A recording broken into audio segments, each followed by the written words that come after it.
The number one site in the United States is Google.com. Number 2 is YouTube. Number 3 is Facebook.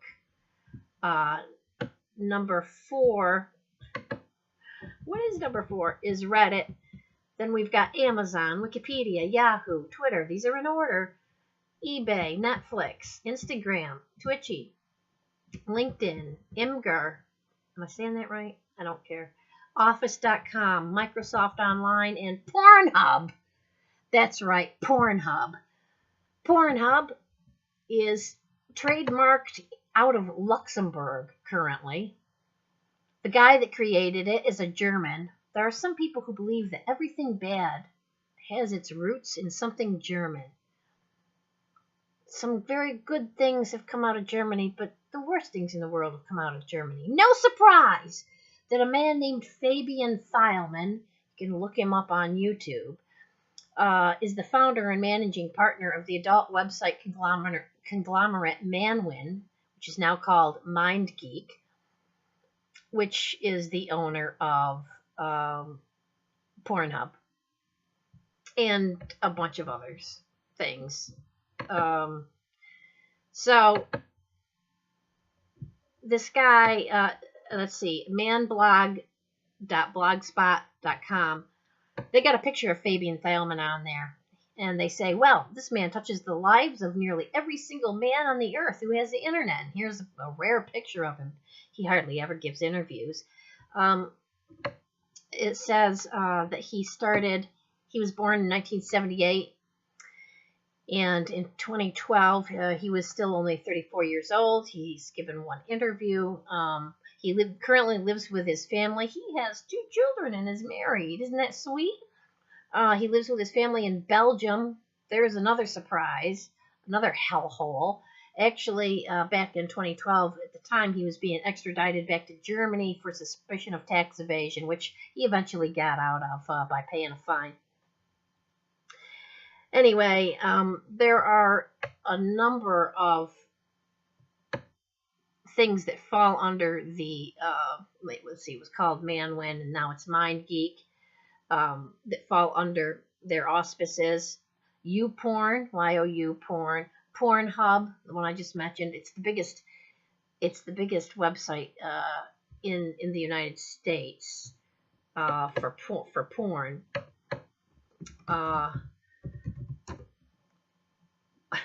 This is really, you have to be careful. Obviously, if you type in Pornhub, you're going to go to Pornhub, and I don't suggest that you do that, because surprisingly, it immediately starts showing you. I'm trying to get to the Wikipedia write-up. It immediately starts showing you hardcore porn. I mean, there was no. I was going to say if, ands, or buts, but there were some buts. Geez, I just had this. Here's a good one. How much money does Pornhub make? Anyway, Twisties. These are other porn websites owned by this huge conglomerate. My Dirty Hobby, Tube 8, Xtube, Extreme Tube, Juicy Boys, Webcams, Keys Movies, Spankwire, and Euro Revenue. Pornhub comes up under a Euro something because it's out of Luxembourg. Oh, I know. Here it is. It says it says it was launched in Montreal, but everything really is routed through Luxembourg. It's funny because if you go to look at Pornhub just on Wikipedia, it doesn't even mention Luxembourg. It's like they're trying to hide it or something. So anyway, I think that I'm going to make this a big, strong statement, and I mean it 100%. I think that the internet is the most evil thing that's ever been created. We can think of, I've heard people say, oh, what a wonderful age we live in, that we've come this far, we can fight this many diseases, yada, yada, yada. I don't think this is the best age to have lived in. I think the internet has destroyed society. And, I look around at the people who have, um, you go into any waiting room in the doctor's office, everybody's got their little things. I don't have one. I'm never gonna need to be doing anything like that constantly. Looking at the computer or the internet. I was a very smart person from my youth on up. There is a article on my website where I talk about the fact that I was put into advanced reading classes by the time I was in first grade. By the time I was in fifth grade, I was reading at a college reading level. I was not, however, in a school that that took advantage of that and that pushed me ahead to be able to get scholarships and go on from there. They were just like, oh, she's way above everybody else. We're going to have to put her in the corner and do something different, But I wasn't. My parents were notified of these things and everything, and it was just anyway. So I've established the fact that I'm smart or whatever. But even at that, what I'm saying is there's never been a time when I have wanted to run around reading things constantly or looking at things or looking at images or communicating with people. It makes me wonder what everybody is up to and what they're doing. I mean, I've seen people faking it too, Oh, hi, yeah, or oh, yeah, what are you doing? And you go by and there's like nothing on their screen and they're just like, well, I wanted to pretend I had a friend to talk to, But I just don't understand. I've read a lot of things before. Everything I really needed to know happened before the internet. But if you think about the bad things that have happened with the internet, I think they greatly outweigh the good things. I know when the internet started, people were saying, oh, www is 666 and it's the Antichrist. And then when we got on the internet and we were having so much fun and everything seemed wonderful, and we said, I can't believe we ever thought it was like something to do with the Antichrist, because it's only information. It's good information and medical knowledge and financial knowledge and it mixes it shares information between societies, and it can only be good. But you know what? It turned out to be evil and horrible. I can be sitting here talking to you on it, and that's the irony of it, certainly. But I do not actually engage in it any more than I have to. I know people that are older than me. There's a few left that are just really into the whole, I got my little thing, and oh, do you still do things that way? And I have a cell phone, and it makes calls, and that's it. And basically, the only reason I hope to eventually get rid of the internet completely. I think back on, if you go to my website, which is still under, even though I've changed my name to Keats Baptiste Palmer, and you might think that's a little weird, but it's what I felt like doing, and I did it. And nothing else has changed. I'm still the same person up here and everywhere else that I used to be. I'm a wonderful little heterosexual female, and am proud to be one. And I'm conservative, and I've just changed my name. But my website is still at susandharris.com. And on that website, right now you can find it's a static front page, which means I don't have a whole bunch of articles listed. I've got one basic message. It's kind of long, and it's how conservative websites have screwed people over. It's probably all websites, but what they did was they started, everybody had to write for free and still obey the master, whoever the publisher or the editor was. But they were taking your hard work. Remember, some of us people that blog, they sit there and they whatever, and whatever comes out of their head. They're not always necessarily doing spell checks, thinking about their grammar, or even having large, deep thoughts, okay? But those of us who write have had to have our writing filtered through editors and publishers before they appear on a website, such as American Thinker or The Blaze or WorldNet Daily or Daily Caller. Those are websites I've written on, okay? And you have to have a certain amount of intelligence, although I don't see it in a lot of things anymore. I see a lot of stupid articles, even on conservative websites. But you had to have a certain amount of intelligence. The bar is dropping because people are getting so dumb reading the internet that publishers and editors are even dropping the bar. And they tell you can only write because, Americans have attention deficit disorder. You can only write like 700 words to get a point across. I mean, there's lots of important information that people need to have that's more than 700 words, that's more than 1,200 words, that might be more than 2,000 words.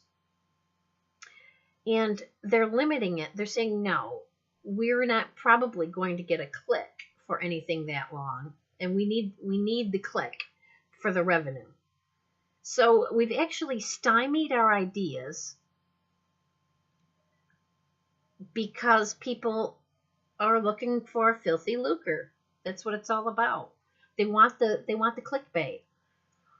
I go to read some articles. Now, where am I going with this?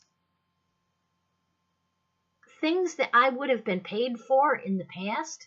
You know, remember John Boy Walton and his Indian Chief tablets, you know, and he was sending those things away to see if anybody was going to take his work, you know, and remember the time that book company said they'd publish his stuff and it turned out he had to buy the books himself. Yeah, that was going around when I was young too.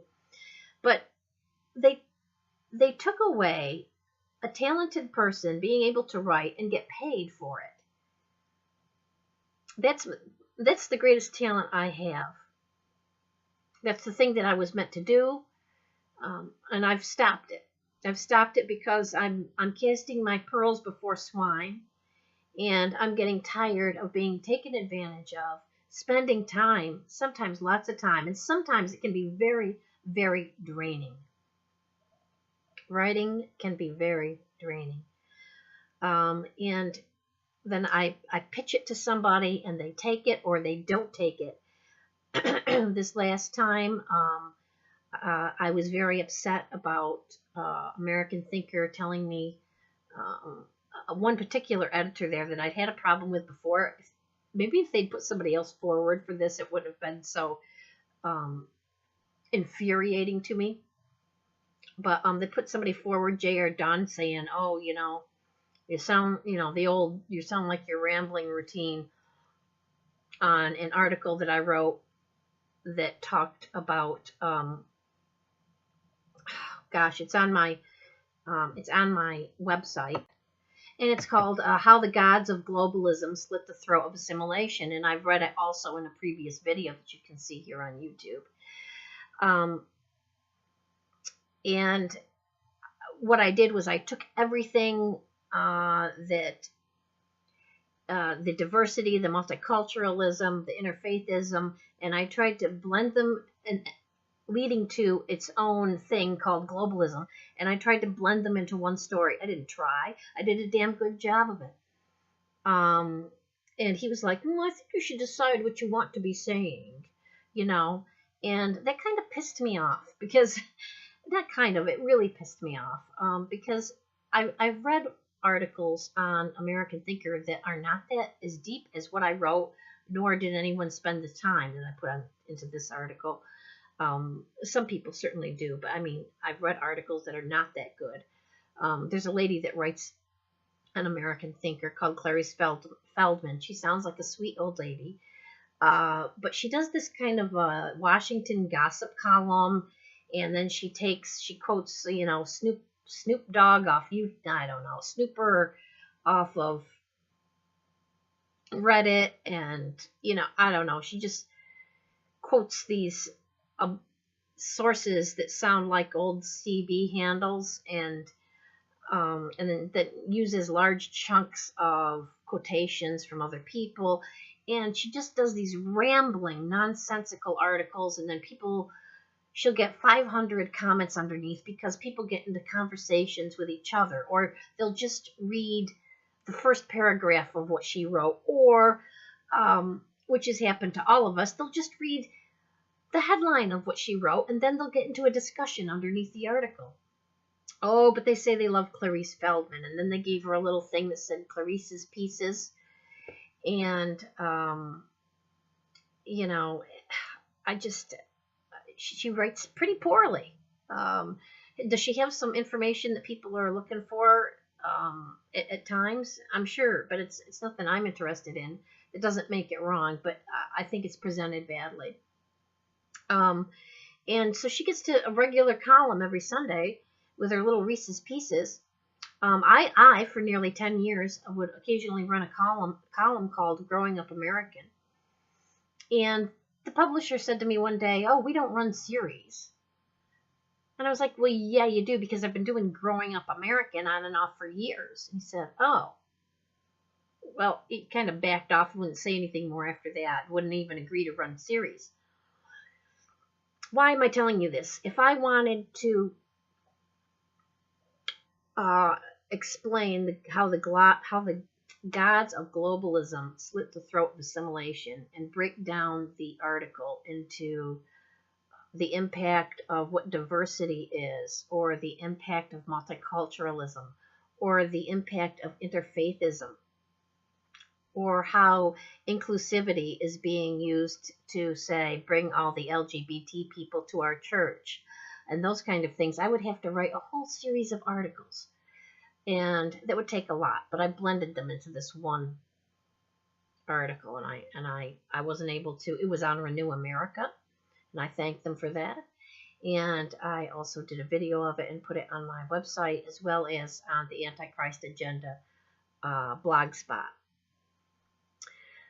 So the thing is, and in YouTube videos, you're more likely to ramble. The thing is, though, that in the old days, before the internet, I would have been paid good money for the research that I had done. I would have had to, instead of hyperlinks, we would have had to do a bibliography at the end. But I haven't been paid for anything that I've written for anybody on the internet. Ever. Not one penny. And I don't blog, so my website was just a repository of everything that I've ever written on the internet, and provided a way for people to communicate with me should they want to. I had a PayPal button up once, or for nearly 10 years, and there was only one gentleman who ever used it. Nobody. I even set up a GoFundMe page once, and nobody did a damn thing. It was just really sad. So another of the downfalls of the internet is stealing people's thoughts and integrity and our original concepts, and putting them out there and not being paid for them.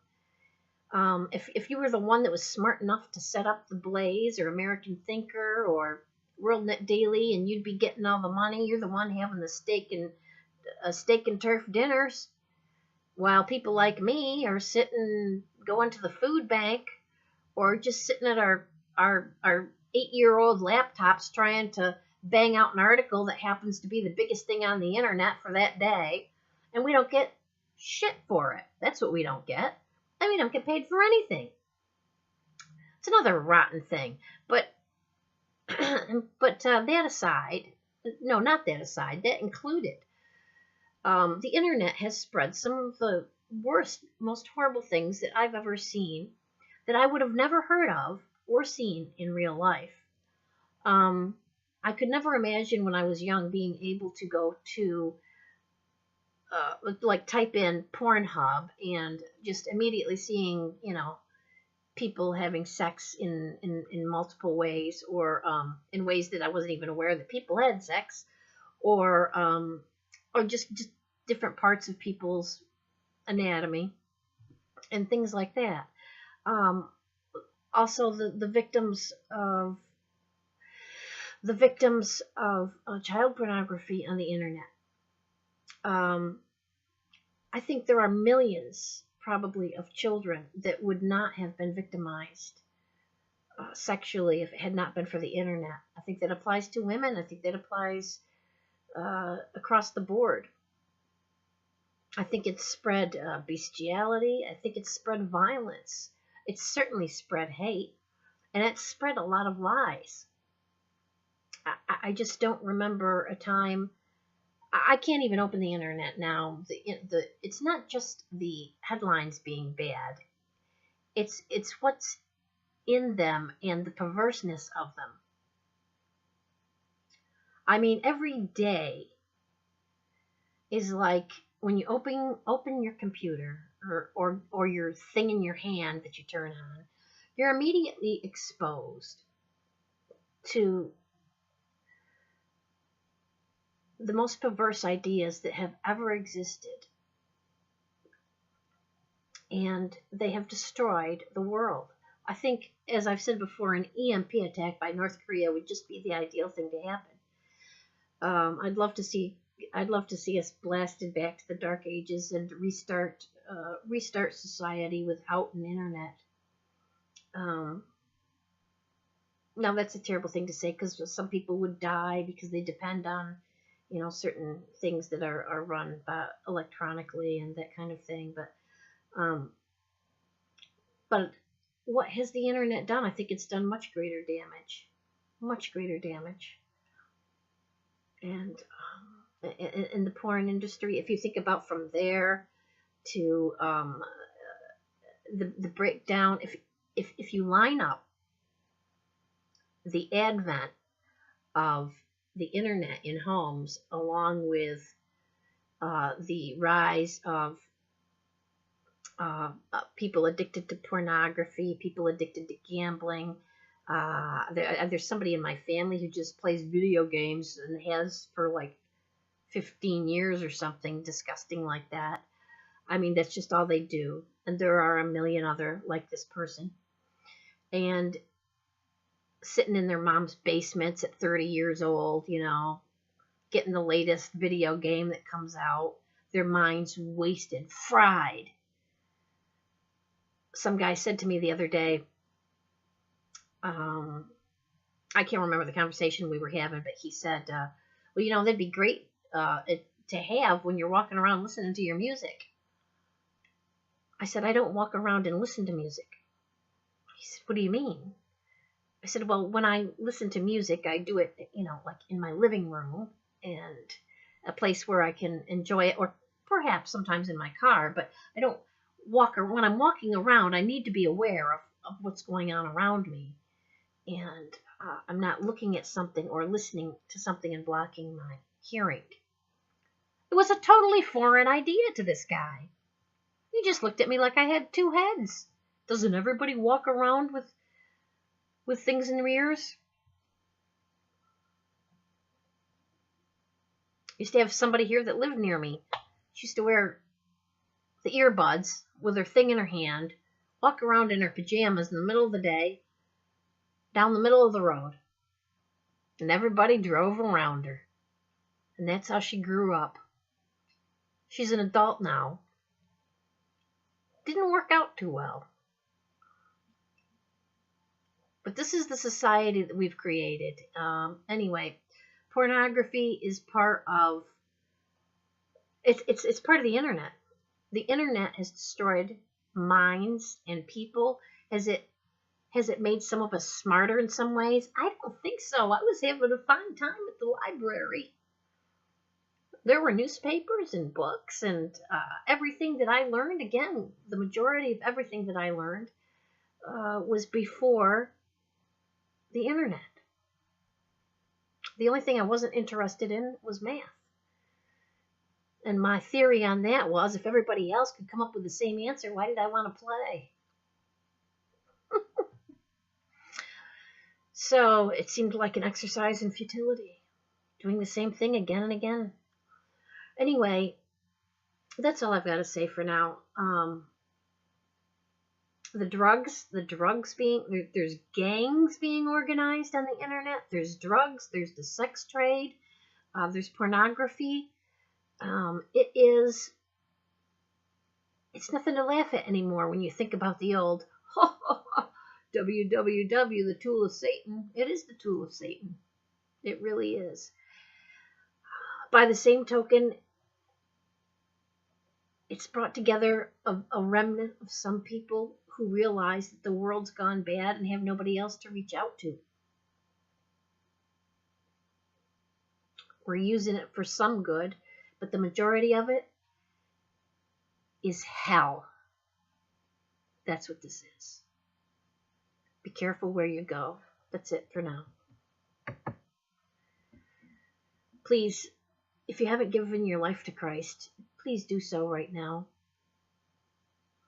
I'm not saying that Jesus is coming soon. He might be coming tomorrow. But tomorrow might not be there for you.